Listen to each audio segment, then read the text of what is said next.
Do you enjoy a good love story? Well, most women like stories of love and romance, and some men do if they just let their male defenses down a bit. The Bible has several love stories. There's the story of Jacob and Rachel. So Jacob served 7 years for Rachel, and they seemed to him but a few days because of his love for her. Well, he worked for 7 years and he got Rachel's sister, as you know, Leah. But he worked another 7 years. He was able to have Rachel in the meantime as his wife as well. But a total of 14 years he worked for Rachel. We look at the book of Hosea. There we see love for a wife even though she was unfaithful to the husband. And Hosea is an illustration of God's love for Israel. Israel had been unfaithful to God. We have studied the book of Ruth recently. Here we have a love story of a different kind. We have the love of a daughter-in-law for her mother-in-law. The Bible also gives us a love story of the wrong kind. In fact, it is not really a love story. It is really a story of lust and immorality. It is the story of Amnon and Tamar. It's recorded in 2 Samuel chapter 13. 2 Samuel chapter 13. There are three main characters in this story. There is Amnon, the son of David. He was the eldest son of David. There's Tamar, his half-sister. They had David for a father in common, but they had different mothers. And then there is Absalom, who was Tamar's brother. We're going to look at the conspiracy of immorality, the Commission of Immorality, and the consequences of immorality. First, we look at verses 1 through 6 of our text. In the course of time, Amnon, son of David, fell in love with Tamar, the beautiful sister of Absalom, son of David.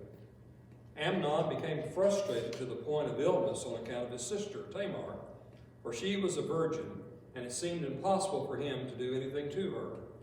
Now Amnon had a friend named Jonadab, son of Shemaiah, David's brother. Jonadab was a very shrewd man. He asked Amnon, "Why do you, the king's son, look so haggard morning after morning? Won't you tell me?" Amnon said to him, "I'm in love with Tamar, my brother Absalom's sister." "Go to bed and pretend to be ill," Jonadab said. "When your father comes to see you, say to him, 'I would like my sister Tamar to come and give me something to eat. Let her prepare the food in my sight so I may watch her and then eat it from her hand.'" Verse 6 as well. So Amnon lay down and pretended to be ill. When the king came to see him, Amnon said to him, "I would like my sister Tamar to come and make some special bread in my sight, so I may eat from her hand." Here we see the conspiracy of immorality. Amnon that is, loved Tamar.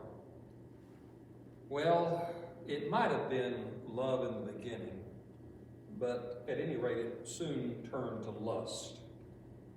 He actually became ill. I guess we could say he was lovesick. He made himself ill. It was an emotional illness that he had. Tamar, his half-sister, was a virgin, and it made it hard for him to think of satisfying his lust with her.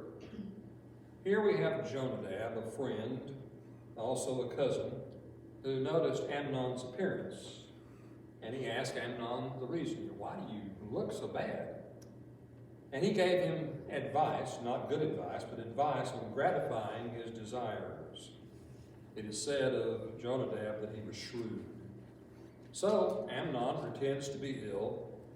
David comes to see him.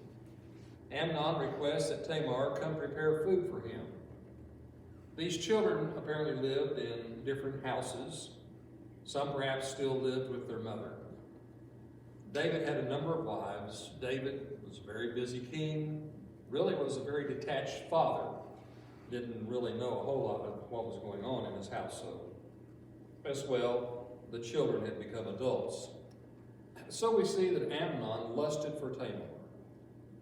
He took bad advice in what to do about that, and he sought to satisfy his desires. Many love stories today are nothing more than lust stories. People often get love and passion confused. Most television dramas show one person conspiring to satisfy their desires with another person. Love has little to do with the situation. Now, God has given us desires. Those desires are good. And those desires must be satisfied in the correct way. They must be satisfied in marriage. A man and a woman love each other. They make a life commitment to each other. It is a relation of trust and security. They will satisfy each other's needs. Now, an abuse of those desires is sin. We are not to lust. I think most of us in the room are old enough to remember when Jimmy Carter gave the interview to Playboy magazine, and he confessed that he had lusted in his heart. The comedians and everybody else made a whole lot of that, but Jimmy Carter was being honest. We are to avoid that lust in the heart. After all, Jesus said in Matthew chapter 5, this is in the Sermon on the Mount, "You have heard that it was said, 'You shall not commit adultery.' But I say to you that everyone who looks on a woman to lust for her has committed adultery with her already in his heart." How does a person avoid sexual sin? It starts in the heart. It starts in our thinking. We must keep immoral desires out of our heart and mind. Amnon got into trouble because he didn't control his desires. He knew he couldn't have Tamar as his wife. The law forbade it. But he continued to desire her. It's like wanting that piece of pie that you don't need. If you're a child, your mother may have said, you can't have a piece of pie. Well, the fact that she's told you you can't have it just makes you want it more and more. We must not lust. We must fight against it. And we must certainly not satisfy lust. Many people today spend a lot of their time figuring out ways to satisfy their desires. After all, we have singles bars, one-night stand, on and on it goes. The products from television and movies and even music promote this kind of thinking. It is certainly possible to get tempted. The attraction between men and women is strong. God made it that way. But we must avoid compromising situations. Some of us don't avoid temptation too well. I will once again tell one of my favorite little illustrations that I've had for years. The mother told the boy, the son, that he could not go swimming. She catches him trying to go out the door with a swimsuit sticking out of his back pocket. And he says, "It's in case I get tempted." Too many of us in life realize there are things we shouldn't do, but we have the swimsuit in our back pocket. There are those, it seems, that would like to drive as close to the edge of the cliff as possible. That has never been my philosophy. We must avoid the temptation to be immoral. How do we do that? We watch our behavior. We should not signal things we don't mean. We should watch our thoughts.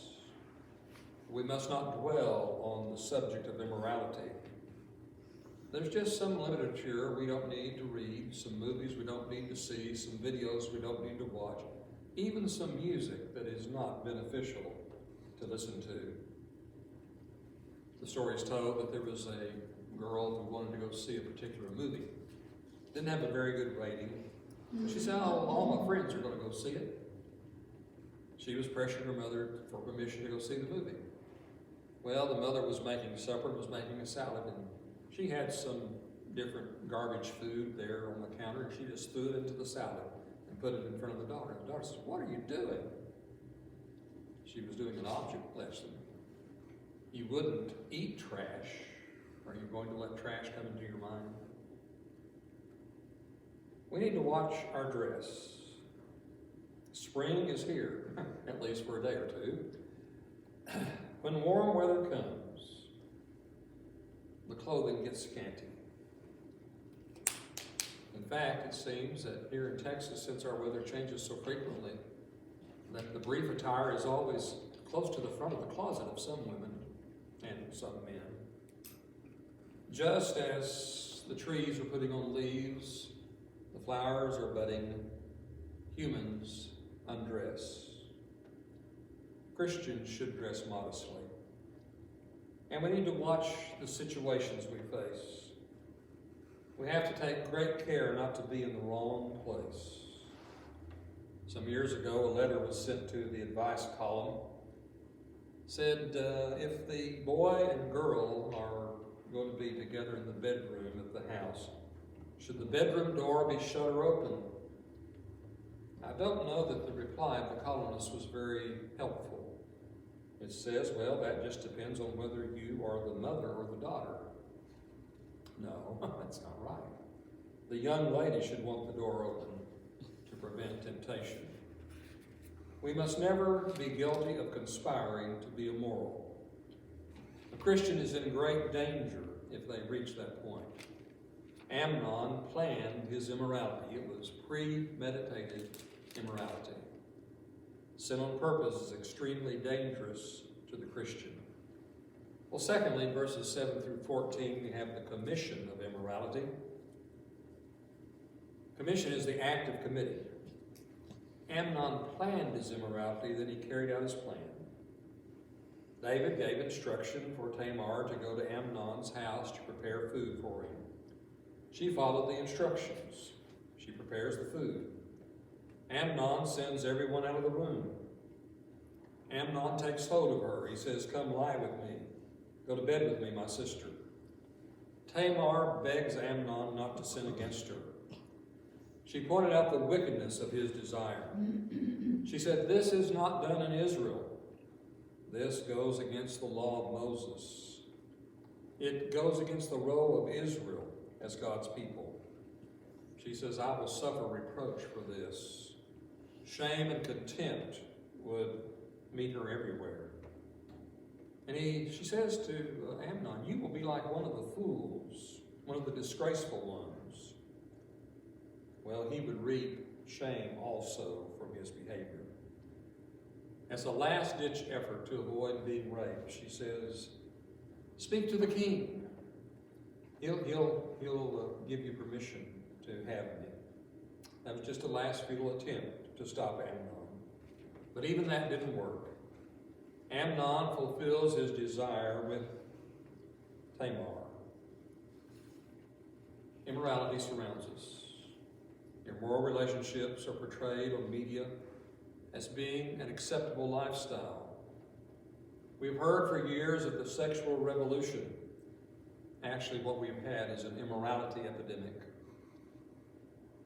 Teenage sex has been on the increase for several decades. We have faced problems that we didn't used to hear about. Maybe they existed to some extent, but we didn't used to hear about them.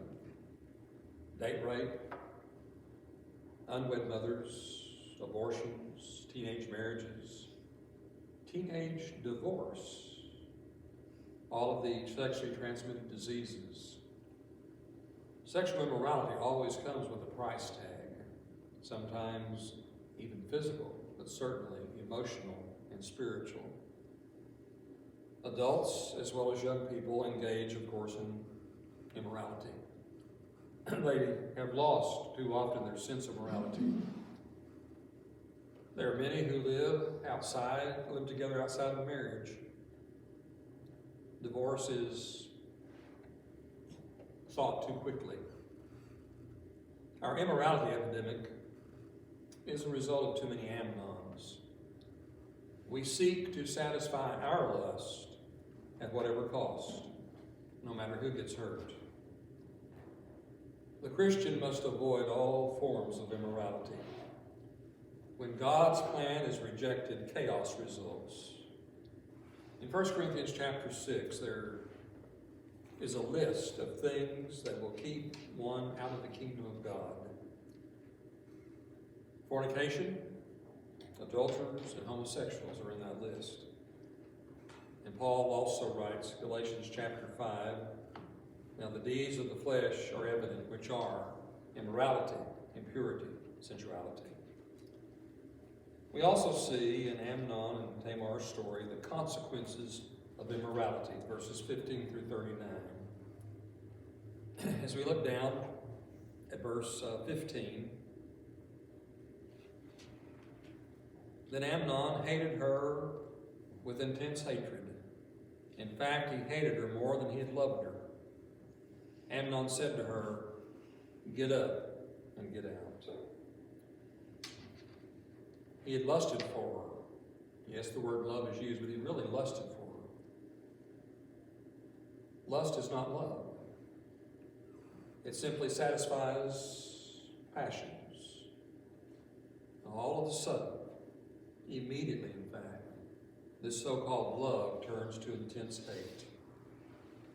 Tamar begs Amnon not to send her away.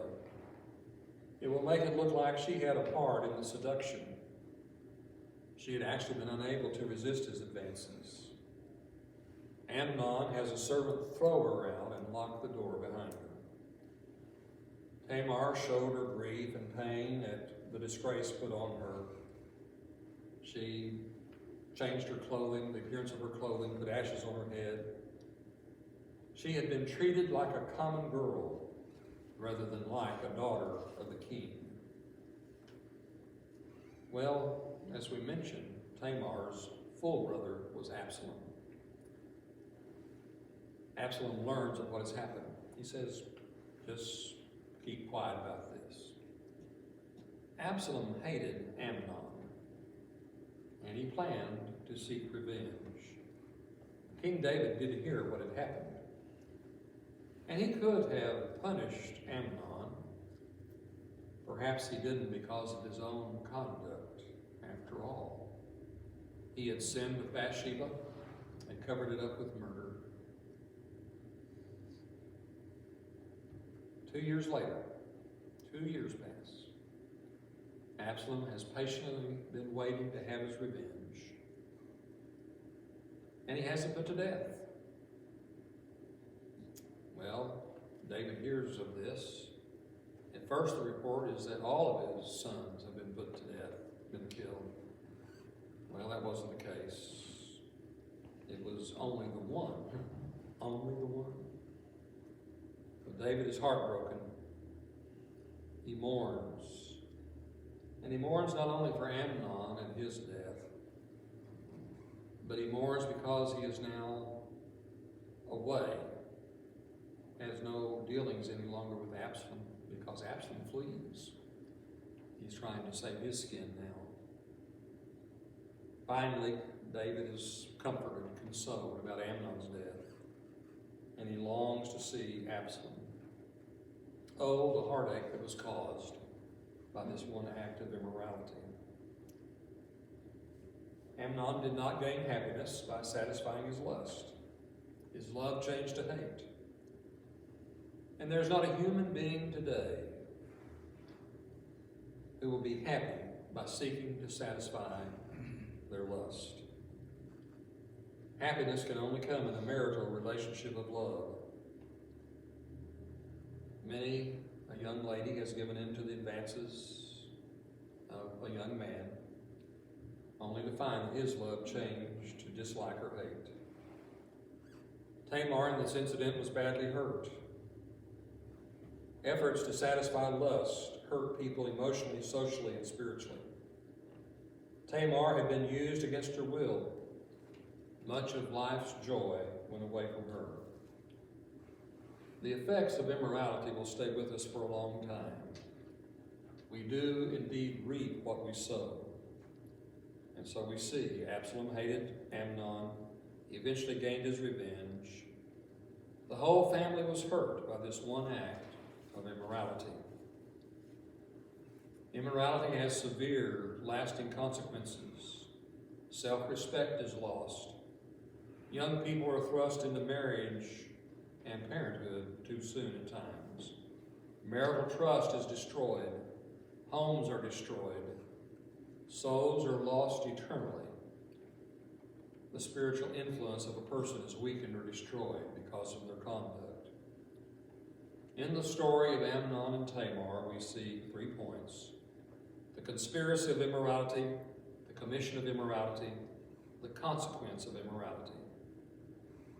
Well, why am I talking about immorality to a group of Christians? Well, Christians are tempted too. We have children. We have grandchildren. We are bombarded, they are bombarded by sex and by sexual immorality. Too many Christians fall into the snare of satisfying lust. In doing so, they hurt self, family, and the church. Now, the person who sins can be forgiven. God will forgive us. We avoid a lot of consequences if we do not sin in the first place. And so we must guard against immorality in our life. And by way of an extended application, we have to watch out for sin, whatever the sin may be. Satan wants us to sin. He wants to separate us from God. And we avoid sin by watching our thoughts, watching our behavior, by following God's plan. Sometimes we have to make changes to prevent immorality or other sin. In Amnon and Tamar, we see the wrong kind of love story. A story not about love, but lust. A story of immorality.